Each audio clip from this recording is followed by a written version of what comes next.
Hi, my name is Ned Koch, and I'm preparing this video to be linked to this post on the Warp Investor blog. I'm showing you the preview of the post, and the post is titled, "What is the impact of the price of oil on an inflation measure that excludes the price of oil?" And that's the Core PCE.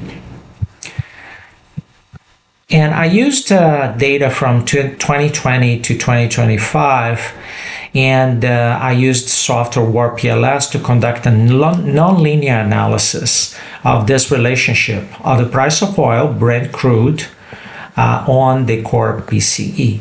And as you can see here, the association, which is in this case, it's a nonlinear regression coefficient, could be seen as a nonlinear correlation. It's 0.78, which is quite high. And that essentially means that the R squared, or the percentage of the variance in Core PCE that is accounted for by the price of oil, is 60%. Now, this is odd because the Core PCE is designed specifically to exclude the price of oil. Now, if we look at this relationship on a graph, in this graph here, we can see the relationship. And this is a graph generated by the software Warp PLS. And as you can see, in this range here, the association between the price of oil, price of crude oil, and the PCE is 0.91%. So they are almost perfectly correlated, these two variables. And then after, in this area here, the relationship becomes flat, close to zero. Now, if we look at the unstandardized values here, so here's the price of oil on a non-standardized way, or unstandardized. And so it's basically the previous graph, but with unstandardized scales.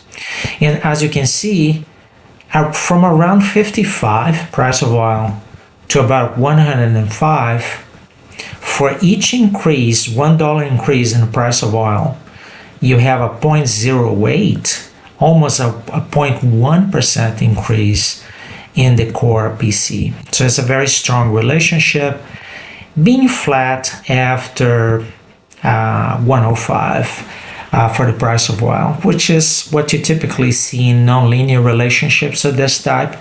There is a point of saturation. And here we have the data with the year in which it was collected. Just to give an idea of distribution in terms of years. And as you can see, the price of oil was pretty high in 2022. So was inflation, right? So was the PCE.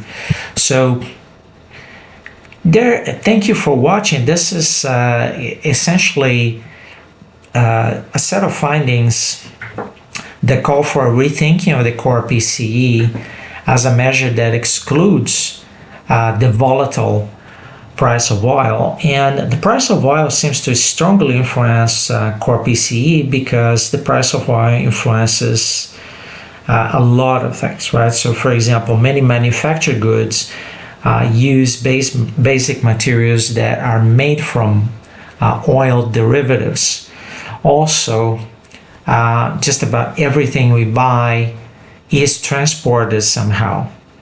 So there you go. If you want to reduce the Core PCE, very likely you also have to reduce the price of oil. Thank you for watching.